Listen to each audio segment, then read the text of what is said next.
horas de lucha, horas de batalla, exclusivamente para la gente con agallas. En el principio estaba el Logos, y el Logos estaba con Dios, y el Logos era Dios. Esto es el Evangelio según San Juan, capítulo 1, versículo 1. In the beginning was the Logos, and the Logos was with God, and the Logos was God.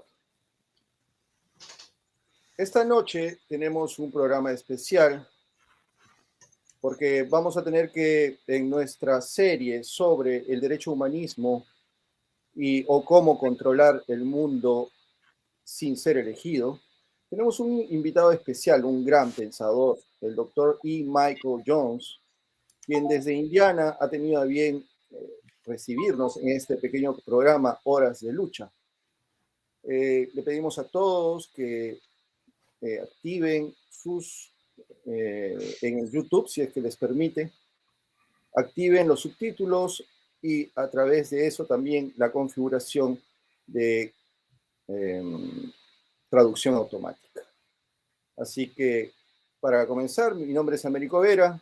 Jeff Kigen, muchas gracias desde Estados Unidos, y introduciendo al doctor Michael E. Jones. I'm going to start with the first question for Dr. Michael E. Jones. What is logos? Can you explain to us what is logos?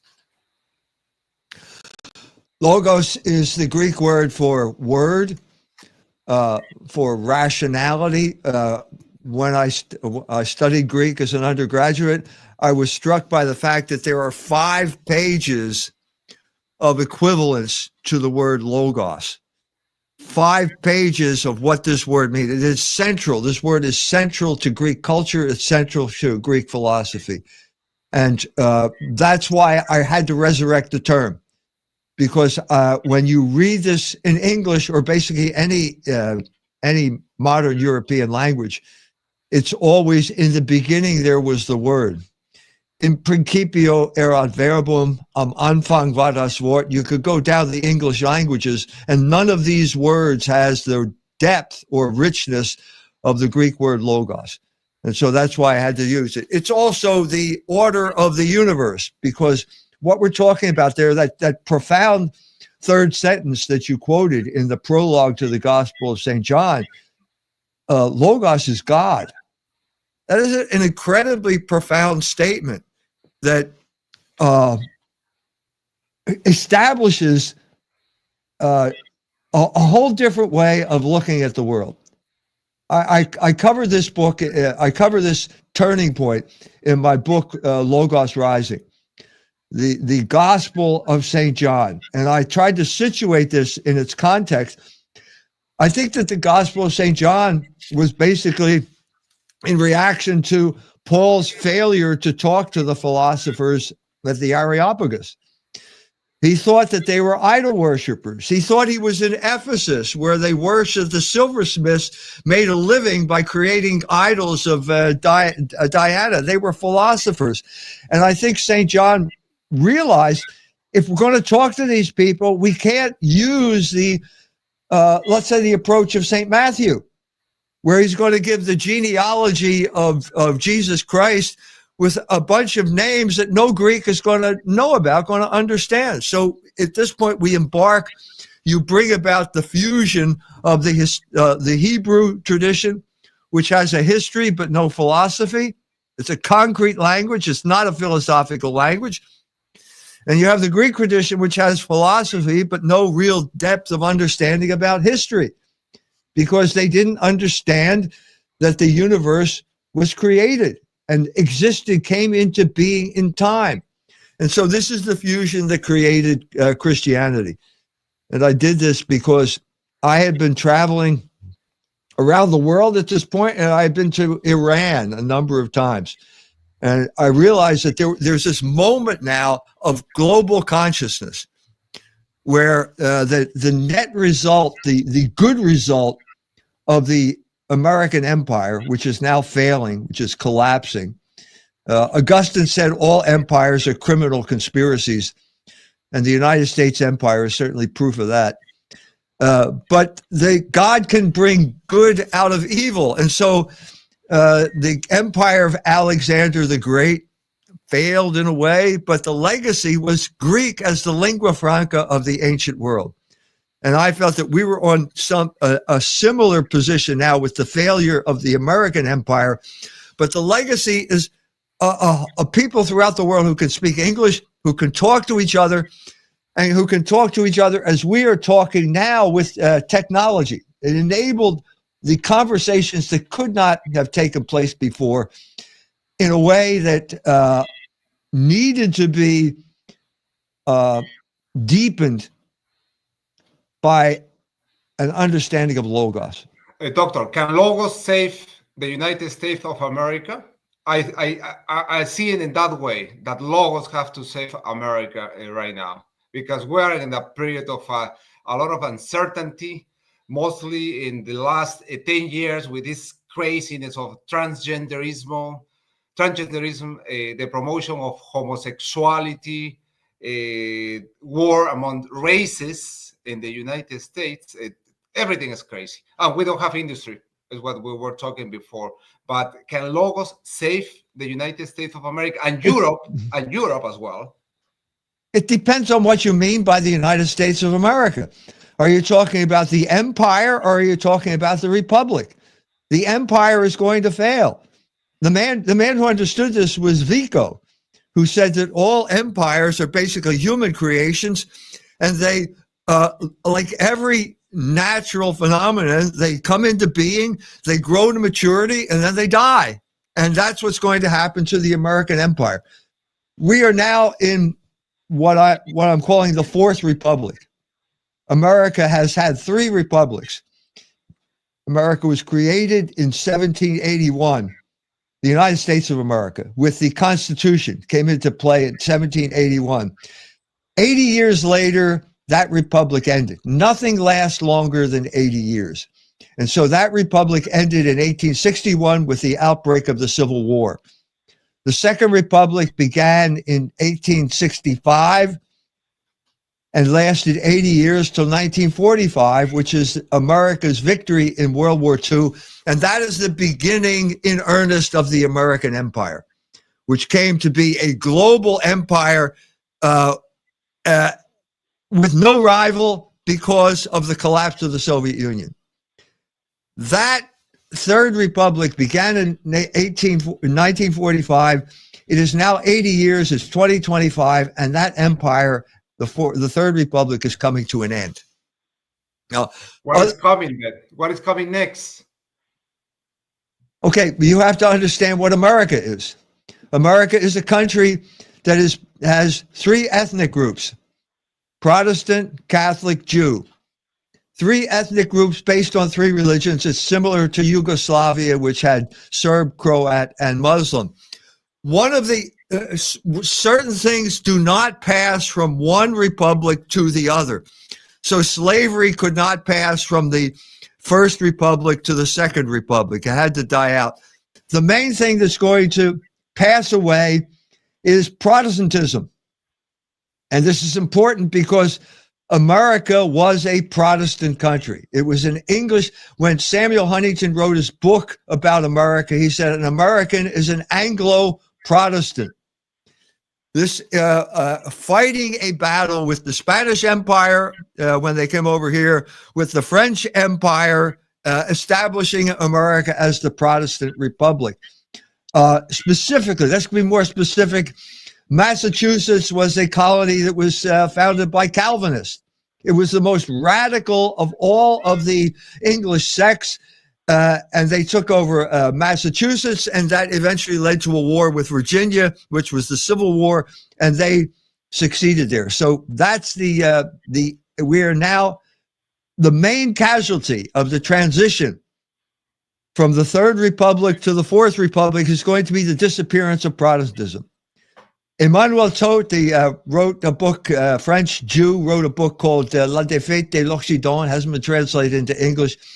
He said that the hidden grammar of America is Protestantism, and the American empire is failing now because its hidden grammar, its soul, which is Protestantism, is evaporating. That's where we stand right now. So if you subtract the Protestants, the main group, from American ethnic identity, you have Catholics versus Jews now.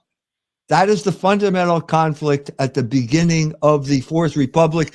And the fundamental issue is there a universal moral law that is binding on all men, that is mandatory for every single human being on this earth, because they have been created by God as rational creatures, and morality is practical reason? Is that universal, and is it binding?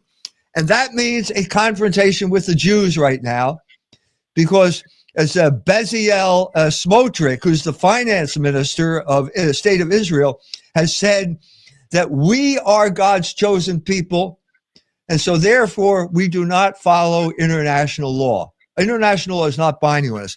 That is the fundamental conflict that has to be resolved at the beginning of the Fourth Republic.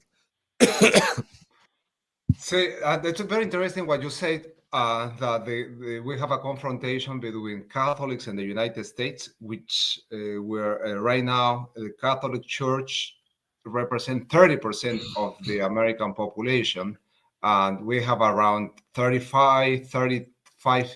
or 35,000 different Protestant churches, each one with a different ideology. We have from the Pachamama believers to the transsexual believers. But what do you think, just following what you just explained, the relation between the confrontation between Judaism and Catholicism related to the killing of Charlie Kirk? Okay. So, yes, Charlie Kirk, okay. What you have to bring an ideology into it. Now, the ideology is conservatism. Okay, and conservatism began in 1953 with the publication of two books, God and Man at Yale by William F. Buckley and The Conservative Mind. This is now the new American configuration. Before World War II, America first was conservatism. It was isolationist. They wanted to keep everybody out of the war. After World War II, conservatism meant that America had to fight communism. And in order to have a common ground, they created a fiction. The fiction is Judeo-Christian morality. Okay, it's a fiction. And we didn't know because, let's say 10 years ago, 20 years ago, everybody believed this fiction. It was called conservatism. We'd say, oh, we all believe the 10 Commandments. That fiction is ending. That's another thing. Conservatism will not make it into the Fourth Republic, largely because of what happened recently, which is basically the Supreme Court overturned the Roe versus Wade, which is the decision which permitted abortion. Overturned it. Now there's no longer a universal right. At this point, the Jews announced that abortion is a fundamental Jewish value. When they did that, they broke this conservative constitution. They broke the modus vivendi that they had with Christians, and they started espousing Jewish supremacism at that point. So this guy, Indian American guy, commentator De Souza, he firmly believes in the Judeo-Christian. Dinesh D'Souza. Dinesh D'Souza. Yeah, I know Dinesh D'Souza. I've known him for years. Okay, he's a flaming opportunist. He gave up the Catholic faith to become president of King's College. He dumped his wife. He committed adultery, ran off on his wife, and he ended up serving prison for laundering money for the Republican Party. He's a total opportunist. Now, because of the vacuum created by Charlie Kirk, he's rushing in to fill, and the algorithm on X is promoting Dinesh D'Souza now. Dinesh D'Souza is trying to put the coalition, the conservative coalition, back together. It's not going to work. No. The coalition has broken apart, and anybody can tell it. Charlie Kirk was murdered. It's obvious. People try to fill his place. Ben Shapiro said he's going to pick up the bloody microphone. Impossible. Impossible, because he's not a conservative. As soon as the thing that he's Ben Shapiro is pro-life. As soon as the Hamas October 7th event happened, he threw all conservative principle to the wind and urged Benjamin Netanyahu on to the genocide, to complete the genocide in Israel. So it's not going to happen. No, that's fun. Shapiro never smile. I have never seen him smiling. I don't think so. He can sing or even dance. So we cannot trust a person that never smiles. And that meant the Daily Wire went down the drain, because what happened then is that Candace Owens and Charlie Kirk were going on along the same trajectory. In other words, Charlie Kirk starts off as a standard Republican, representing Republican values, whatever. His mission is to convince college students to vote Republican. Well, he gets there and they start talking to him about their concerns, and suddenly he realizes they're not the same concerns that I'm supposed to be talking to them about. And he starts to change, and the Jews get upset because they're giving Charlie Kirk a lot of money. And at a certain point in August, Bill Ackman, one of the big Jews, called him to this estate on the Hamptons and said, basically, you better stay on the reservation. And this offended Charlie Kirk, who was thinking that he actually he actually believed what he was talking about. And at that point, Mr. Shillman, who is another rich Jew who pays people to attack Muslims, he pulls his money. And Charlie Kirk is going to continue. And I think he had a huge following. He understood that his loyalty was to those people and not to the money the Jews were giving him. And I think that's why the Jews killed him. So Charlie Kirk was a Turning Point USA was, or maybe still is, a political party by itself. It's the third party that American people was waiting for, but it doesn't longer exist. But I wanted you to see this picture about the Judeo-Christian philosophy. Do you think that is Judeo-Christian? Are you able to see the? Yeah. Abortion access is a Jewish value. Well, that is not a Christian value. That is not a Christian value. Of course it isn't. That's the end of this coalition called conservatism, which is based on Judeo-Christian morality. There is no such thing. There is no such thing as Judeo-Christian morality. Jewish people believe that abortion is sacred, and the Catholics think it's a crime. And they are the only two groups of significance left in America right now. The Protestants have disappeared. They're disappearing as we speak. Their churches are being abandoned. They're selling churches. On the one hand, you have the mainstream Protestant churches, which have all been taken over by homosexuals. The Episcopalian Church, the Methodist Church, the Presbyterian Church, all taken over by homosexuals. That's Tucker Carlson's side. The other side is Ted Cruz. They're the Christian Zionist groups. They're already Jews. They are de facto Jews. They think like Jews. They vote like Jews. They are totally in support of Israel. There is no possible mediation anymore between these two groups of people. And the symbolic act that inaugurated this war was when the IDF had a tank attack the Holy Family Catholic Church in Gaza. Twice. That's the end. That's the end of Catholic-Jewish dialogue. Now, the problem is there are lots of bishops who have spent the last 60 years pretending that the Jews are our elder brothers and our friends. They are not our friends. We know that now. They are what St. Paul said. The Jews, we have to get back to the basic understanding from Scripture. The Jews are the people who killed Christ, and they are enemies of the entire human race. That is the Catholic position. Now, whether bishops hold it, I'm saying it's got to come back to that position. That is the only tenable position now. Dr. Jones, now we can see the two parties then, Republicans as Democrats or conservatives and progressives are in the Jewish values. First of all, the liberal conservative division is now obsolete. The only issue right now is the Jewish question. That's the only issue that is the relevant issue. That is the issue we have to solve, and we have to solve it for the entire world. So there's no point. So what happened here is the shock that came about is that the Democratic Party turned on the Jews. The Jews were traditionally, that was the traditional party of they voted Democrat. And now because of their behavior in Gaza, because of the way the Israeli genocide in Gaza, the left wing has broken totally with the Jews and views Jews as the enemy. That is why Mandani, who is a communist, is gonna be elected in maybe in the most important city or the most famous city in the world, in New York. He's gonna win. He's gonna win. Oh yeah, and you are right. Historically, Jews have voted for social. Jews are socialists, mostly in New York. So what is gonna happen? It's gonna be the first communist Muslim mayor in New York. What's gonna happen? What will be the reaction over there? Well, the reaction. What is going to be the reaction in the Democratic Party? The Democratic Party has already abandoned Israel.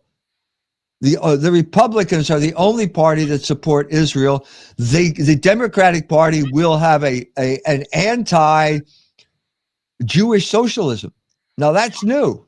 That's new. Anti-AIPAC. So for the next elections, the major issue, the big issue is gonna be Israel or the Jewish problem. Is what you are implying? Yes. So Jonathan Greenblatt is head of the Anti-Defamation League, which is the Jewish secret police, the Jewish Stasi in America, where they spy on you and then try to destroy your reputation.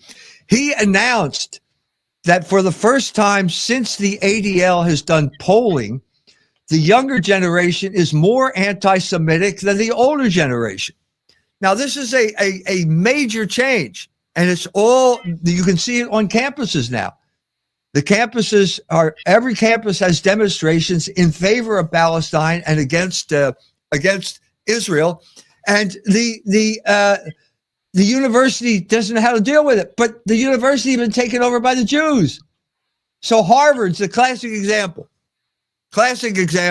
Harvard believes in freedom of speech. My oldest son went to Harvard.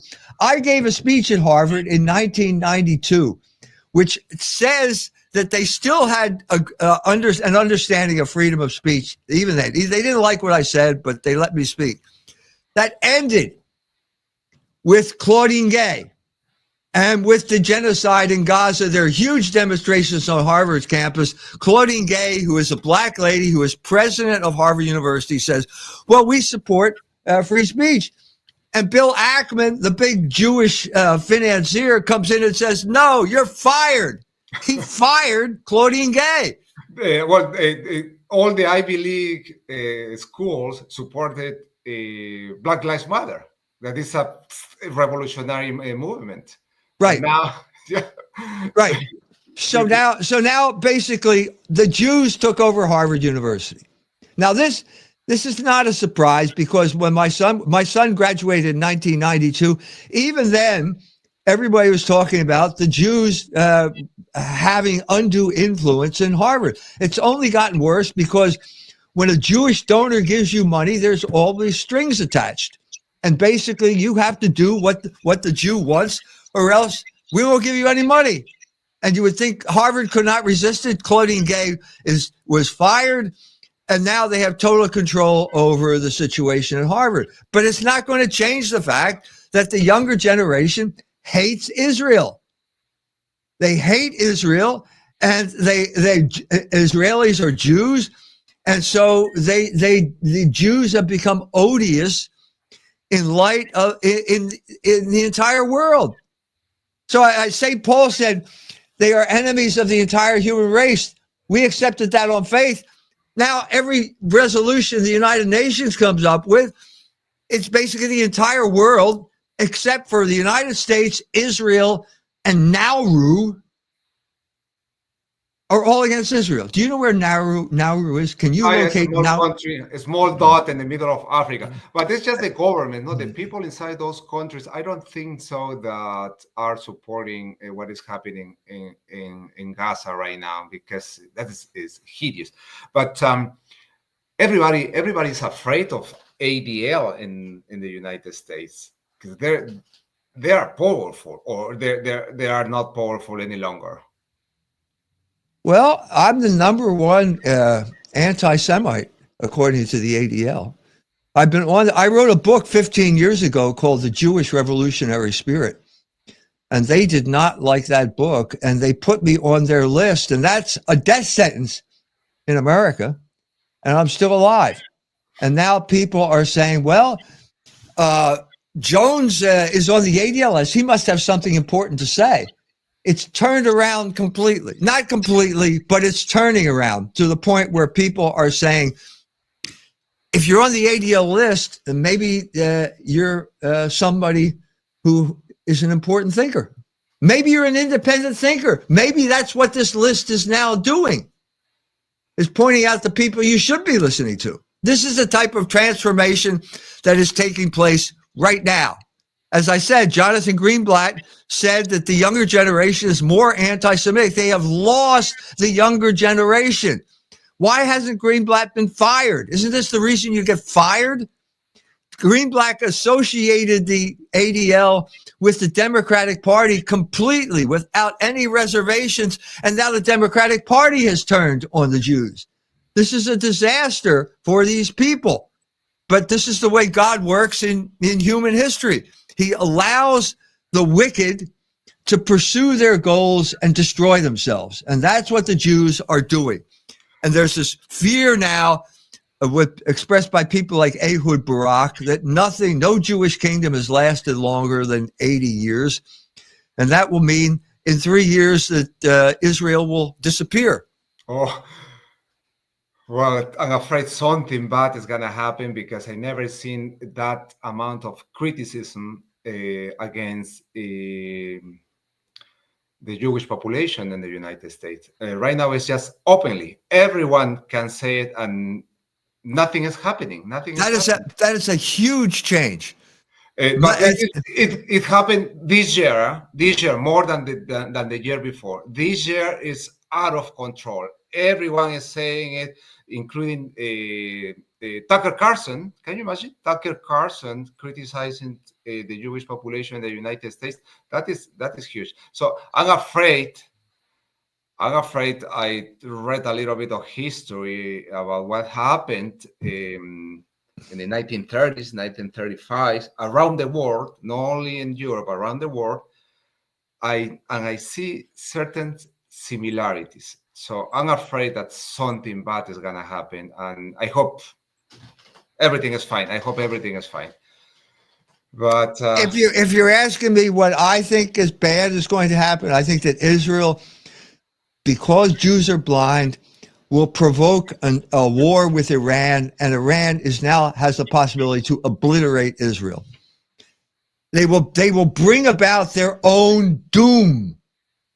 This is the tragedy of the Jewish people. Ever since they killed Christ, they have pursued a path that is totally self-defeating, because they are in rebellion against Logos, which is the order of the universe. That's why my book is called The Jewish Revolutionary Spirit. And ultimately, revolution turns in on itself, and it destroys itself. It eats itself up. No, it happened in the Soviet Union. Revolution ate by itself. This is interesting, because Bolshevism was Jewish internationalism, and Zionism is Jewish nationalism. They're twin ideologies, both of them Jewish Yes. by definition. And the Soviet Union lasted the length of it. Didn't even make it to 80 years. I don't know. Were you aware when it disappeared? It disappeared like that. It was almost like magic, the way that disappeared. In 1 month, I went to school here in the United States with a guy from the Republic of Georgia, and he told me the time when he and his brother exchanged two bottles of vodka for a Kalashnikov. And that moment, he understood that the Soviet Union will collapse. And that happened in the year after that. So no morals, no moral values, because a soldier was exchanging his AK-47 or some gun for a couple of bottles of vodka. Yeah. So, no moral values. So I think the IDF, the Israeli army, was always a bluff. A lot of propaganda, lots of good movies in Hollywood showing them as super soldiers. But I don't think so. That is a small country. They don't have a tradition of fighting. They just fought in a small conflict, never in an open war, similar of what is happening right now in Ukraine. So, in 2006, they tried to go into Lebanon. They got stopped 500 meters into Lebanon because by Hezbollah, but also the technology had changed. So the tank is obsolete. It's one of those obsolete weapons like the aircraft carrier. Those two things won World War II, but now they're obsolete because of drones and hypersonic missiles. And the missiles, basically, the Hezbollah had the coordinates from Russia, and so they fired anti-tank missiles and stopped the Israeli coming into Lebanon. So right now we're back to the soldier by itself with the new technology, with the drones and these missiles that Iran have the technology, and of course Russia, perhaps North Korea and China as well. So there is certain equilibrium between NATO, the United States, and the rest of the world. So we don't have the strongest army in the planet as we used to have maybe 10 years ago. So that is a huge difference. And You're right. If something happened, Israel against Iran, China and Russia are going to support Iran and North Korea as well. It's going to be a huge mess. And Pakistan as well. Huh? Pakistan have at least 60 nukes. So something is going to happen. Something very bad is going to happen. I hope it doesn't, but we'll see. We need to pray for peace. Right, we do. Because I think that what brought down communism was a spiritual, it was obviously the Polish Pope Wojtyła going to Warsaw and saying mass in front of 1 million people who were supposedly all atheists, an atheistic country. And you realize that there was a movement in history in 1979. And I think that we don't understand that, let's say, in the way that Hegel understood, or St. Augustine, who talked about God as in divine providence in charge of human history. Because the Iranian Revolution happened in January of 1979, and the Pope showed up in Poland in June of 79, May of 79.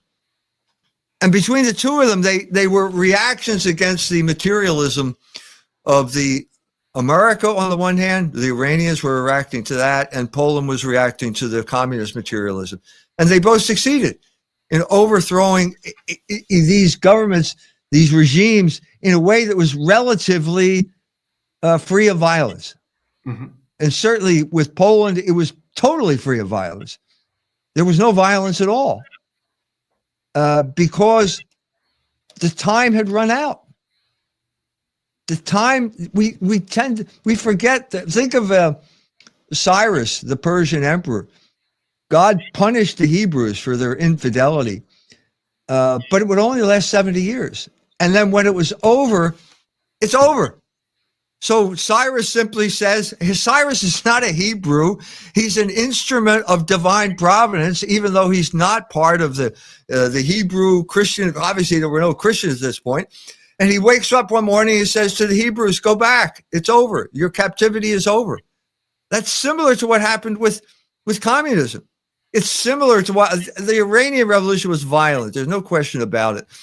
But it was similar to what happened in Iran. And these people did not coordinate this.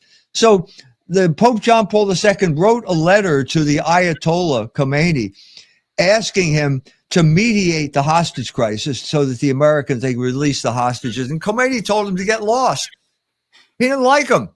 He said, mind your own business. So it was obviously they were not collaborating together, but they were moving according to a greater plan that I would say was God's plan for history. I agree with that. And after 80 years of communism in the Soviet Union, the Christian Orthodox Church is coming back, and with a strength never seen before in Russia and all those countries. And the thing is happening in the United States right now. I see it in the attendance of my church right here nearby my house, the Basilica of the National Shrine. The congregation keep on growing and growing, and most of them are young fellows. I mean, youngsters. They're not old people there. I mean, the 20s. I see a lot of 20, 19, 18, 25 years old that receive communion on their knees. Never Right. seen it before. Not even in Peru. In my country Right. of origin. Not even Right. Peru. Very interesting what is happening right now. And it is true that the Catholic Church, Christianism is going to last forever. I believe it right now. Firmly believe it. Everyone tried to destroy us, but we're still here. It's a divine institution that cannot be destroyed. As one bishop said to Napoleon, if the bishops haven't destroyed the Catholic Church by now, you won't be able to destroy it. So nobody destroy you, Dr. Jones. You are another proof that nobody can destroy the Well, I'm still here. I should have been. I should have been dead. I tell you, 15 years ago, it was lonely. I felt that I was the only one who was talking about the Jews at that point, and I thought I'm going to die. They're going to kill me, and I'm still here. And they're dying. I'm not dying. They're dying. I'm still here. Now, Mr. Jones, explain us what is the role of the youth in the movements around the world, even in Peru, these rebellions in Peru, in Asia, in Africa. What's happening with the logos and the anti-logos? Because here in Peru, we have a journalist that is Hebrew, is Peruvian Hebrew. And he promotes these rebellions in their organization, the IDL, Instituto de Defensa Legal. What is happening in the world? What the Jews are thinking about? Well, I think you're seeing a generational change. That my generation is passing from the scene. I was born in 1948. I was born the same year that Israel was created. There were certain things that my parents accepted that nobody accepts anymore. I was born when everybody believed in science. My mother bottle fed me. Why did she do that? Because John B. Watson said that it was more scientific. Nobody believes. I didn't believe that. So when my generation comes to power, that was in the 60s, we have this kind of rebellion against science and social engineering, even though we didn't know the term. And so we are passing out, and another generation is coming in to power to take our place, and they don't believe it. They don't believe. Why should we believe? These things don't last forever. These were myths that were created to organize this republic, to organize these 80 years, and now nobody believes them anymore. Yeah, well, proof of that was the COVID pandemic. COVID. If there's one thing that destroyed our belief in science, it was the COVID pandemic. It was totally ridiculous. So you go to an airport, and it says you have to stand 6 feet apart. And then you get on the airplane and you're 6 inches apart. Does this make any sense? Well, I don't know if you attended to a restaurant during the pandemic, and to walk to the bathroom, you can just no. You need to wear your mask, but when you are sitting at your table, you can take off your mask. That's right. Does that make sense? Is that science? No, This is what funny. It was funny. This is what Fauci was saying. This isn't about Tony Fauci. This is about science. Well, you ruined science. You ruined the myth of science. So nobody believes in that anymore. Now, the trouble is when you stop believing in things, there's a vacuum.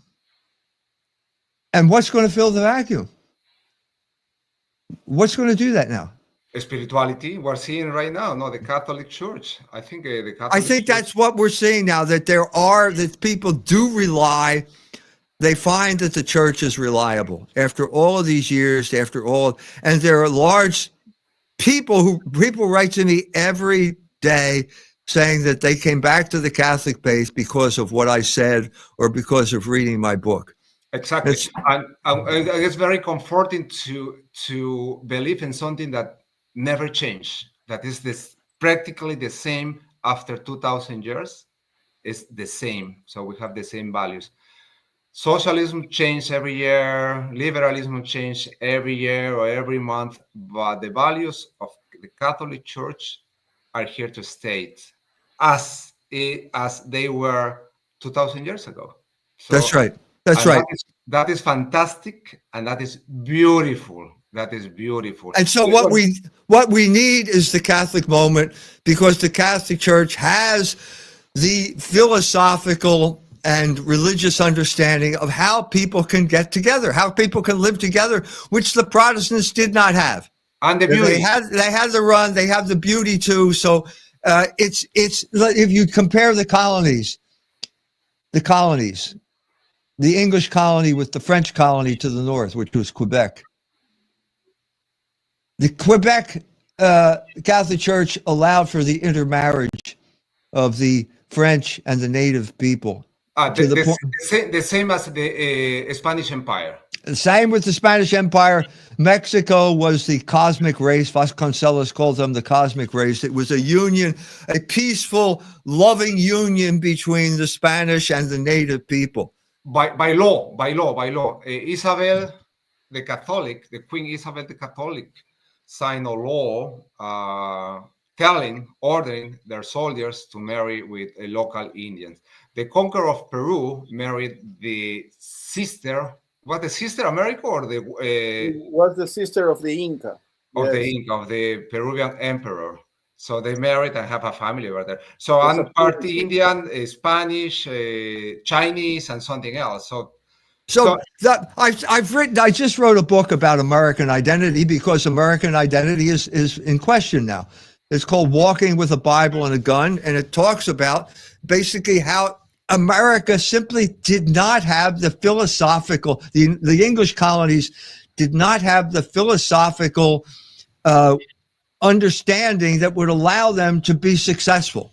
They didn't have it when it came to grace, nature and grace. They didn't understand that grace perfects nature. They felt that grace obliterated nature. That's what Luther said, and so as a result, they had, in spite of all of the wealth, they had ecological catastrophes throughout the entire history of America. They didn't understand the relationship between faith and reason.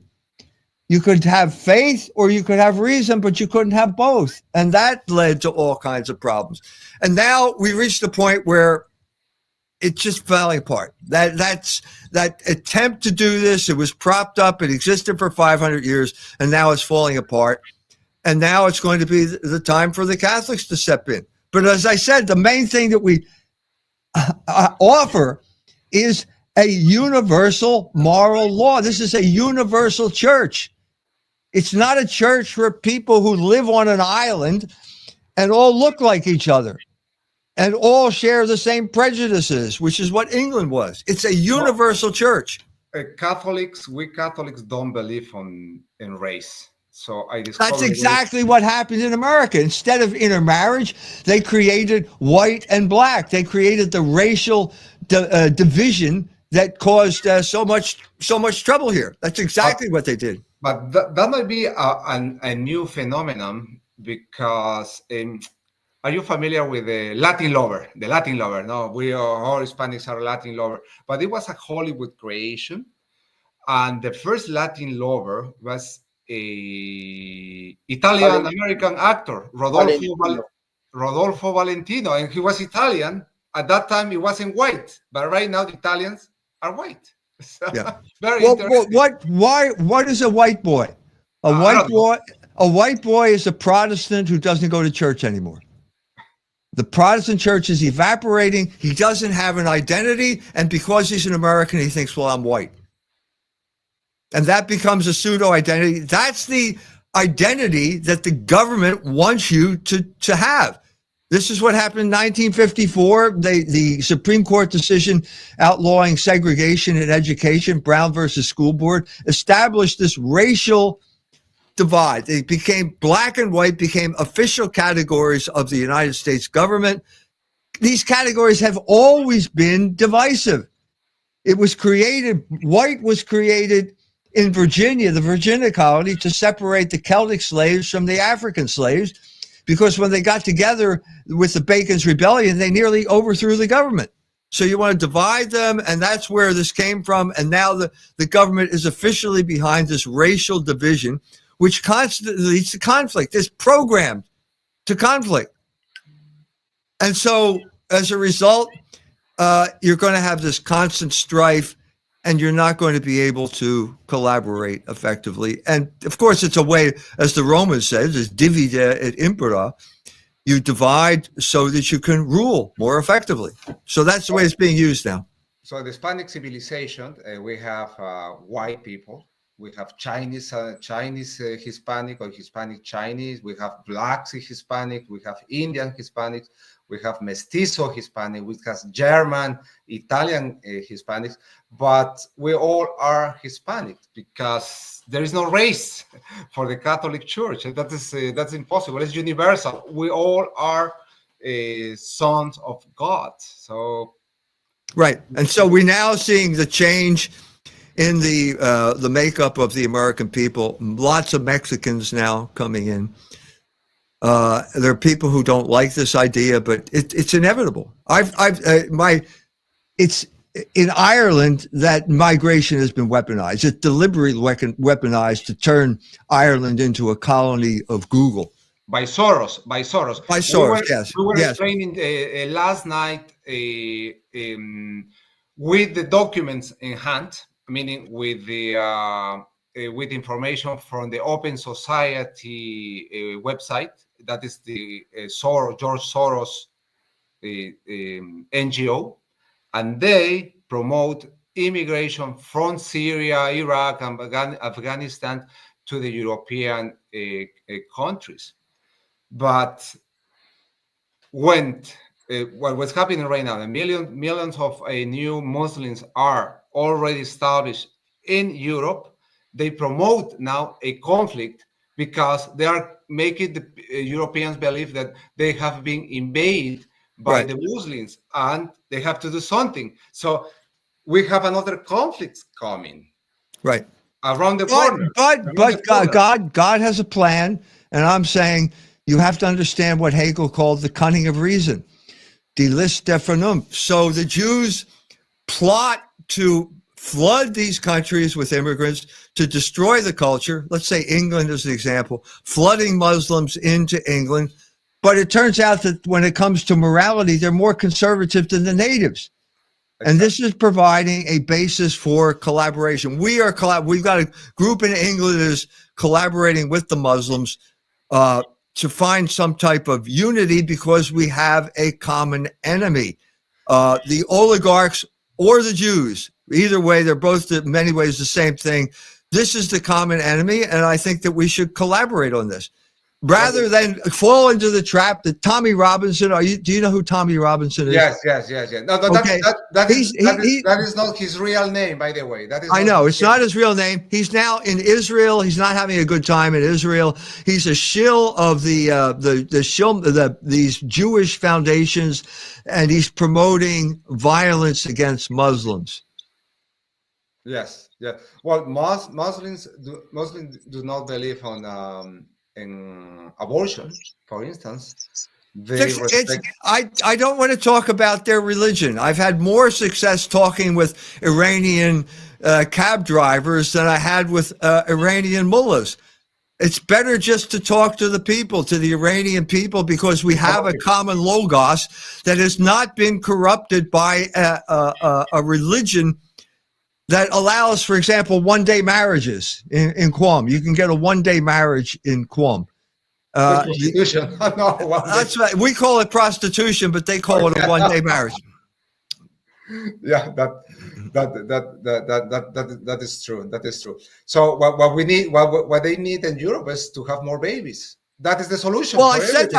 I said to my friend Gemma, who is just very bitter about what's happening to Ireland. It shouldn't be happening to Ireland. You're right. Soros is flooding Ireland. He wants to take it over from the natives.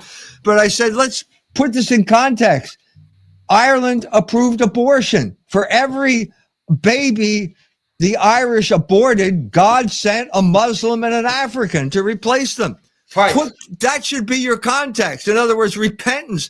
You should say, we need to repent for the sins that we have committed, and we need to go back to church because Catholicism is the basis of our identity, not our DNA. That's all. Yes.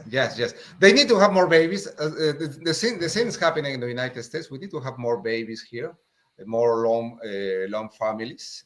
That is the solution for everything.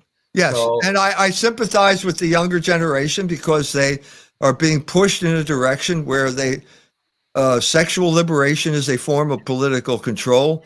These people have become addicted to pornography. They're sitting in their mother's basement. They don't know how to relate to the opposite sex.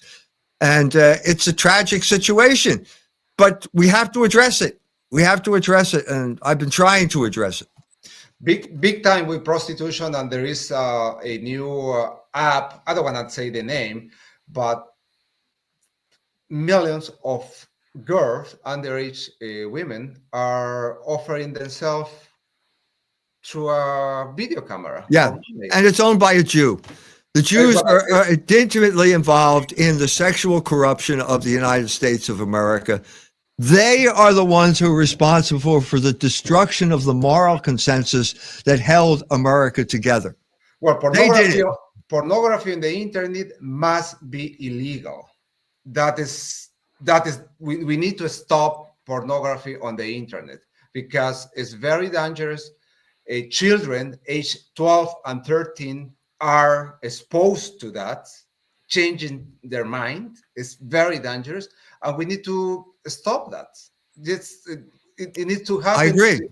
As soon as possible. It needs to happen as soon as possible. That is why we see in the movies, 13 years old, 11 years old girls and now boys being sexualized like a sexual icons, and that can happen. That is very dangerous for our. I agree. Civilization. But the reason it's easy to say, it's difficult to do, because for the same reason that it's why can't America cut off its funding for Israel? Because our political process is controlled by Jews. It's that simple. Pornography is a Jewish industry. I've proven that in my book, Libido Dominandi, Sexual Liberation and Political Control. These are all forms of control. They're subtle and pernicious forms of control, but we are powerless to do it because of the Jewish control of our political process. No one can break that. It's the only thing we can hope for is that now people are aware that they're being controlled. They know who's controlling them. They know how they're being controlled. And once you know it, you want to break it. You can't tolerate it. I think that's what happened to Charlie Kirk. He understood suddenly they're controlling me, and he didn't like it, and he tried to break away, and they're not going to let you break away. They're not going to let this man walk off with the entire generation, younger generation, to work, to criticize Jews, and so they killed him. Well, Charlie Kirk confessed that he was addicted to pornography. I heard him saying that. But still nowadays, the sexual revolution is celebrated around the world as the big a threshold that humanity has just reached something marvelous, no? Just no moral values and just a pleasure.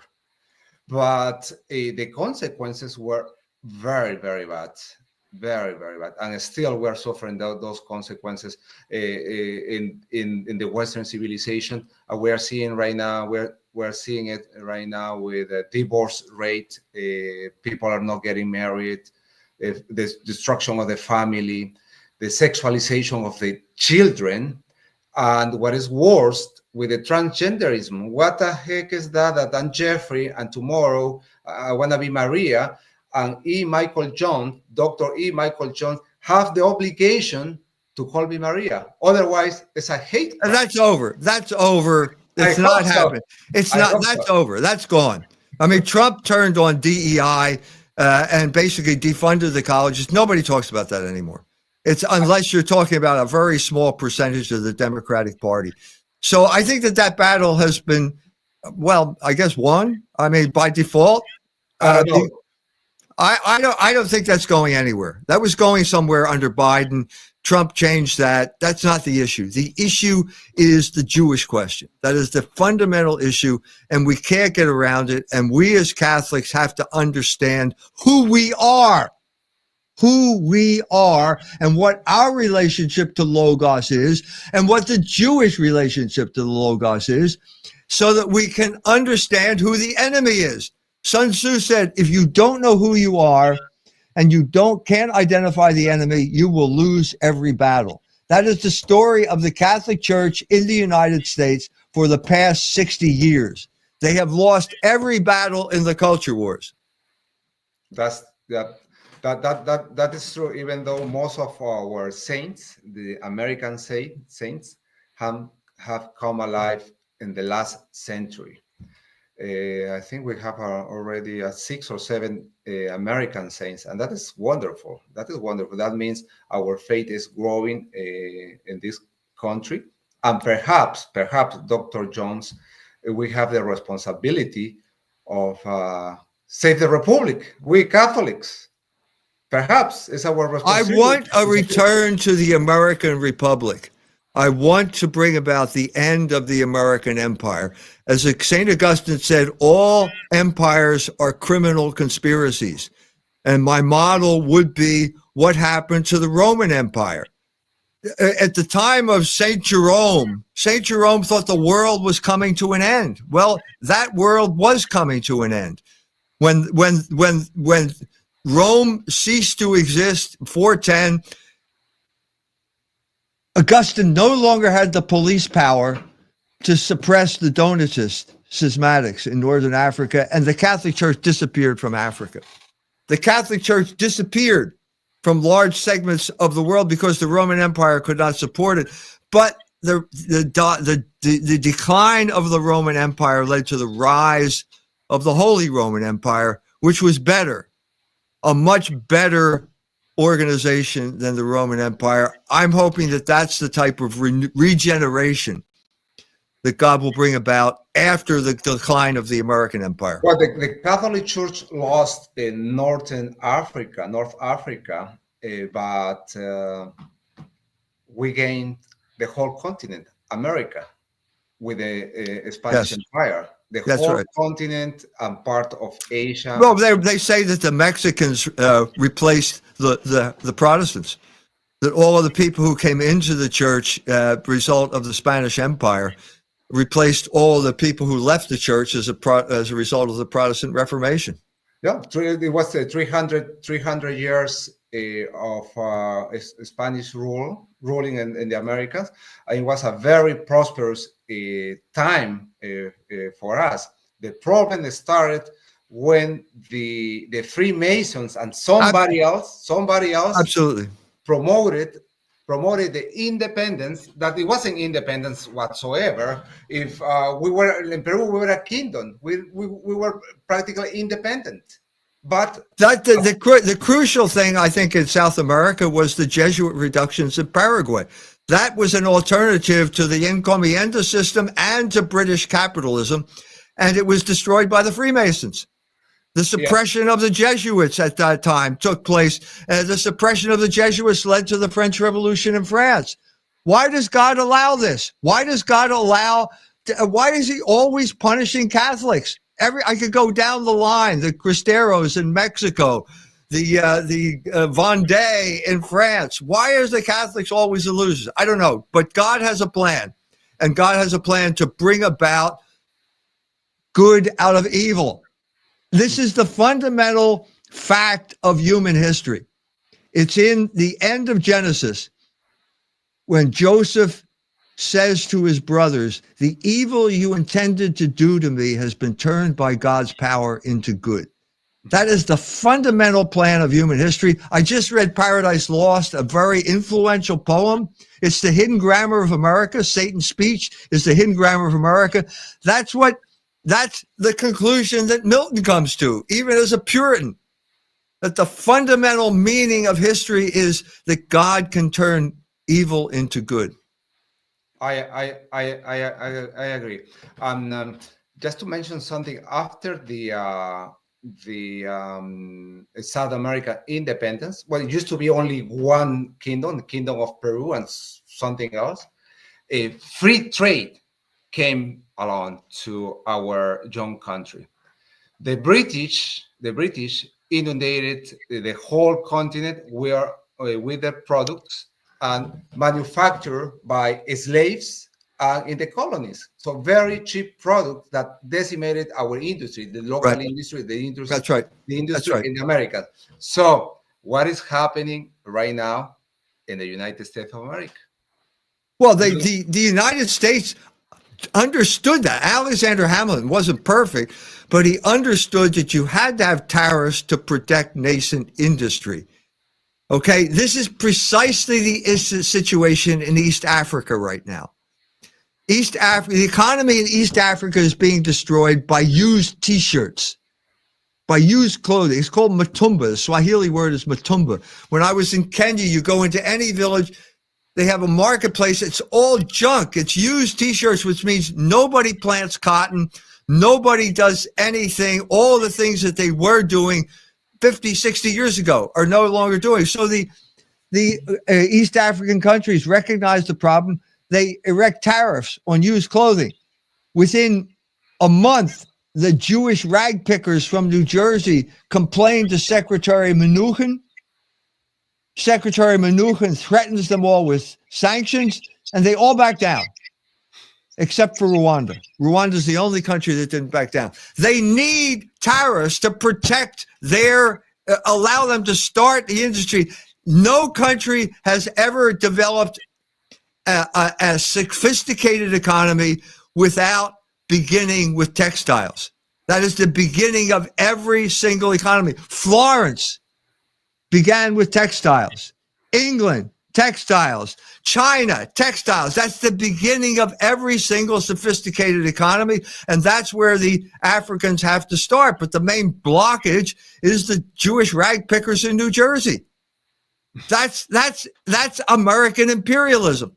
So what is happening in the United States? We don't have industry any longer. Everything is made in China. I bet you that every single item that you are wearing right now is not made in the United States. It might be in Africa, it might be in Honduras or in China, but none of them. America? What's that say? Can you read it? No, I can't read it. China. No, Harris tweed. It was made in England.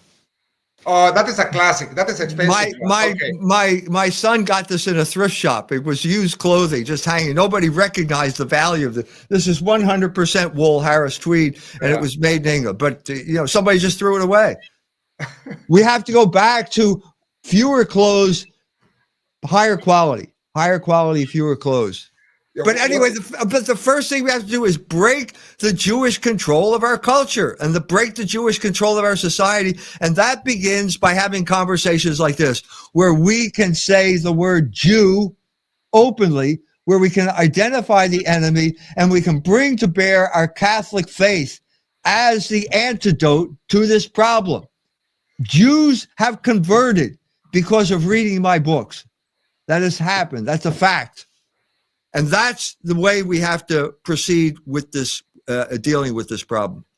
That's why we are doing here in this series, because we are demonstrating that the human rights are weaponized by the Jews. Human rights are the main weapon for the use in the world, even in Peru. Oh, in Peru, Sure. Well, it's all over. all over. By all the over. way, Chile was taken over by Milton Friedman and the Chicago boys. The University of what was it Valparaiso refused to accept them, but the Catholic University accepted the Chicago boys, and then they introduced this predatory capitalism. Another sign of change is the fact that Pope Leo just wrote an encyclical on usury. This is a big step in the right direction. That is huge. That is huge. It is huge.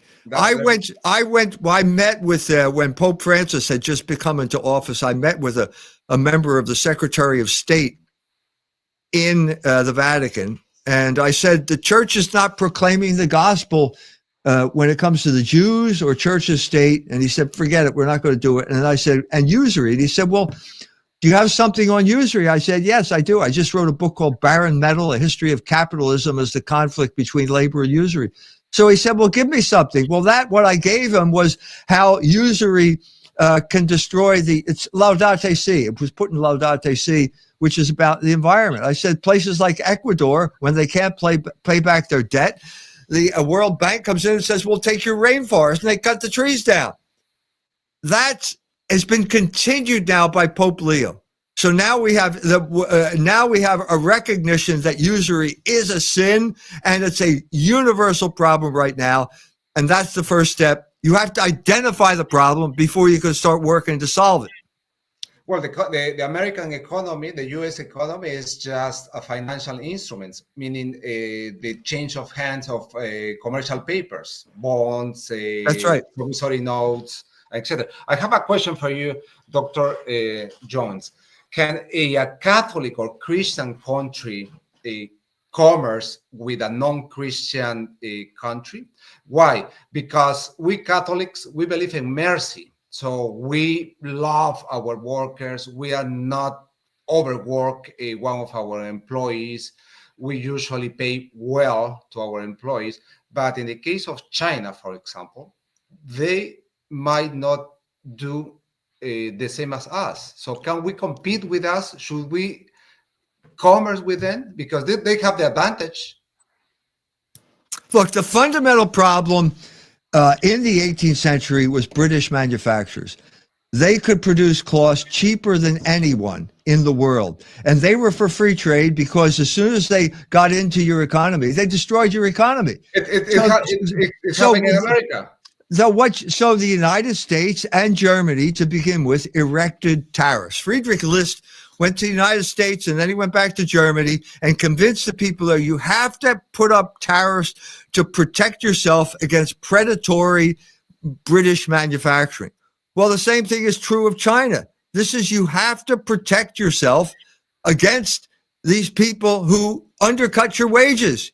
You have to because you have to understand that the value of wages are income when it comes to the national economy. They are not an expense.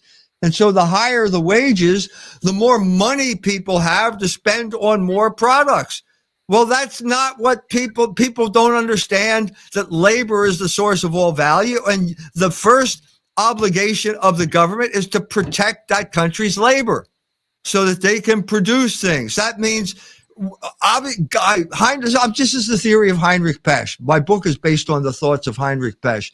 And Heinrich Pesch said God had commerce in mind because the world's resources are not divided up evenly. So you naturally want to sell something you can produce with ease because you have a surplus. So, the Portuguese can produce wine very easily.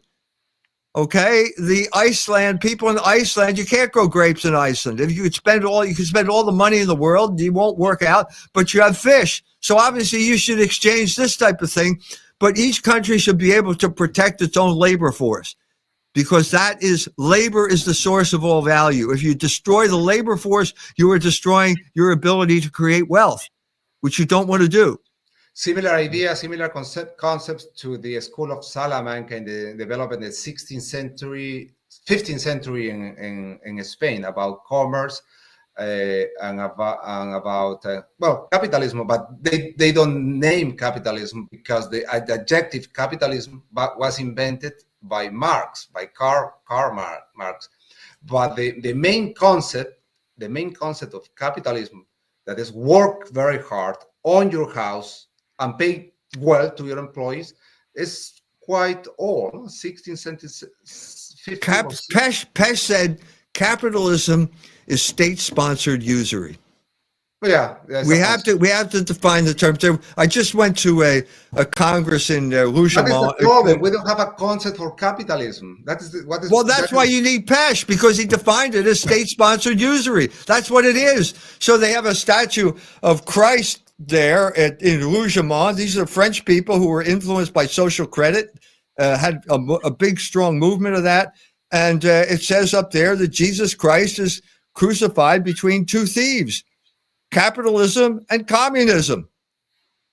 The Catholics have to wake up. This is the pernicious thing about these Catholics in Chile inviting Milton Friedman and the Chicago boys into their university.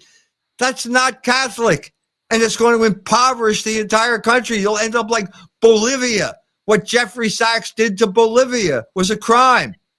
He's the one who put Evo Morales in power by reaction, because Evo Morales' family couldn't earn money by farming, so they switched to cocaine. That's what happened in Bolivia. This system does not work, and we need to repudiate it. And that's part of the idea of being a Catholic, is that we have our own economic system that will be a successful alternative to the one that is impoverishing the world right now with debt. The Pope has recognized this. So that's a moment. It's a good moment. So the idea of being from the right, or being from the left, or from the center, or from above, or from below is just a fantasy. Well, it's not a fantasy. It's the reality in Brazil. I mean, what is Brazil? It's it's the biggest Catholic country in the world, isn't it? And they go from Lula to what's the other guy's name? They're right. Bolsonaro. Lula, Bolsonaro, where they're both wrong. Exactly. Why can't the Brazilians think like Catholics?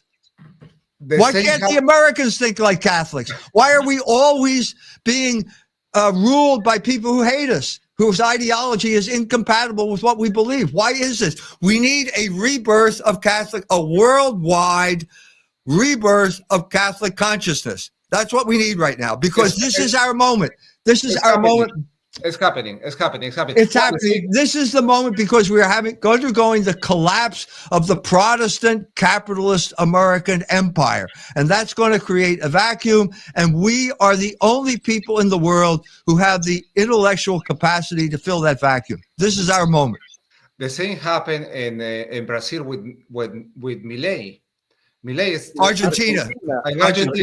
In Argentina, a complete fiasco. A failure of a guy, and they're having trouble right now. And the United States is gonna give Argentina $40 billion just to flood them. They're going to lend them $40 billion. They're not gonna return a penny. Paul Singer got rich by wrecking the Argentine economy. So, Dr. Jones, they're not going to return any money from Argentina. You know why? This is the answer. Who controls the Argentinian financial markets? They are the usual suspects. That's right. That money is not going to return to our pocket because we pay taxes here. The money is going to stay there because the loan is for the people that control the financial markets in Argentina. And we know who control the financial markets. Yeah. And that's good. And that's all we have right now. We have knowledge of who the enemy is and who the oppressor is. And that's better than it was, because we didn't have this consciousness 20 years ago. Remember 20 years ago, the fall of communism, when everybody believed in neoconservatism and America, blah, blah, blah. Nobody believes that anymore. It's over. And our moment is here. It's the same thing. Right or left is the same thing. It's the same values. Those are modern ideologies, and both have failed to the people. Both have failed. You're absolutely right. Both of them. In the economic level and in the spiritual level, that is worse, because what you just said, no, what we have pornography, wide open prostitution through the internet with this website where children are exposing themselves for money, and the big media is interviewing these girls as Right. they were I don't know, as a saints, no, just Yes. because they are making $1 million showing themselves. So Yeah. that is prostitution. That is a fake moral value, and we need to stop it. We need to stop it. I mean, pornography must be forbidden in the internet. That's the I only agree. solution. It I agree. happened. It happened before with the magazines. Don't you remember with the magazines? The pornographic magazines were sold in a plastic bag and covered it, and Right. Right. those. But right now it's wide open. Why? But yeah, Technology change. It's always confusing when the technology changes. It's always a new challenge. but there are no fake values. There are Jewish values. Remember, There pornography. are Catholic values and there are Jewish values, and we have to make the choice. We have to force this issue. We have to choose between the two. No more Judeo-Christian fictions. That's a fiction. It's over. Anyway, Right. thank you. I have to get off. Thank you for your interview. Thank you for having Thank me. you, doctor. And that is your first interview for the Peruvian people. And I hope we meet again. So I do as well. all right. Thank you. very much. Thank you. God Thank bless you. you. Thank you. Dr. Jones. Bueno, acabamos de tener la presencia del doctor Michael Jones. Ya en las repeticiones o en las nuevas reproducciones van a poder tener la traducción. Esperamos que incluso de la voz. Queremos agradecer por su paciencia, pero también queremos agradecer al doctor Jones porque en realidad este tipo de conversaciones nos vuelven más fuertes en realidad, Jeff. Nos hacen sentir más cargados, con las lanzas afiladas, como decía César Vallejo, después de hablar con González Prada. Muy peligroso lo que dice el Dr. Jones. Peligroso en los Estados Unidos, más peligroso en los Estados Unidos. Muy peligroso, pero como él dice, yo todavía estoy vivo, tiene 76 años y todavía está vivo, entonces quiere decir de que alguien lo está protegiendo porque dice la verdad, ¿no? Y estoy de acuerdo con él, Ojalá que se pueda traducir. Los amigos que quieren escuchar el programa lo pueden traducir en voz en YouTube.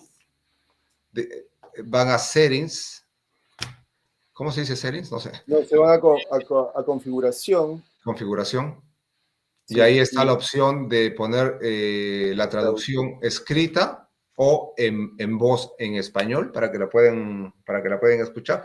Mejor es leerlo, porque se escucha mejor, ¿no? Leerlo, pero escuchando la explicación en inglés de la voz del autor es mucho mejor, es mi opinión. No, inclusive en las películas, no me gusta cuando las doblan, entonces prefiero evitar el doblaje y leer. Estamos acostumbrados a leer, ¿no?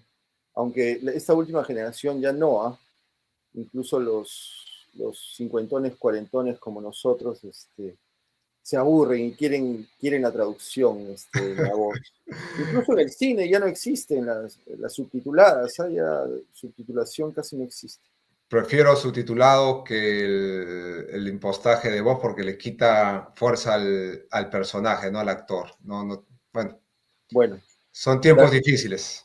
Ha sido clara la exposición del Dr. Jones y también su conclusión, ¿no? Estamos en el momento en el que ya tenemos que entender que existen valores cristianos y valores judíos y que nosotros somos católicos y estos son los valores correctos, no los otros, aquellos que nos han implantado a través de los derechos humanos porque es la moral judía la que ha sido expresada en los derechos humanos judíos, esos que llaman de tercera generación y que han metido de contrabando, ¿no? Totalmente de contrabando, para sus fines nada santos. Bien, Jeff, tenemos que agradecer la paciencia de nuestros amigos. ¿Qué pasó? ¿Qué suena? De nuestros amigos de la Radio Sol, en Moquegua, en el 94.5 de la FM. Gracias, Randy, por el excelente sonido. Y gracias a Pamela Blas por su comprensión, ya que hemos utilizado más de hora 20 minutos, pero era necesario porque teníamos que aprovechar la mayor cantidad de tiempo que nos pueda dar este gigante del pensamiento norteamericano. Bien, eso ha sido todo por hoy. Todo por hoy. Nos vemos el lunes y este ha sido el último capítulo de nuestra serie sobre el derecho humanismo o cómo controlar el mundo sin ser elegido. Bien. Nos vemos, Jeff. Hasta la próxima semana. Chao. Chao. Chao, muchachos. Ah, ya saben, YouTube. Que lo vean en YouTube. ¿Sí? Horas de Lucha Podcast, ya saben.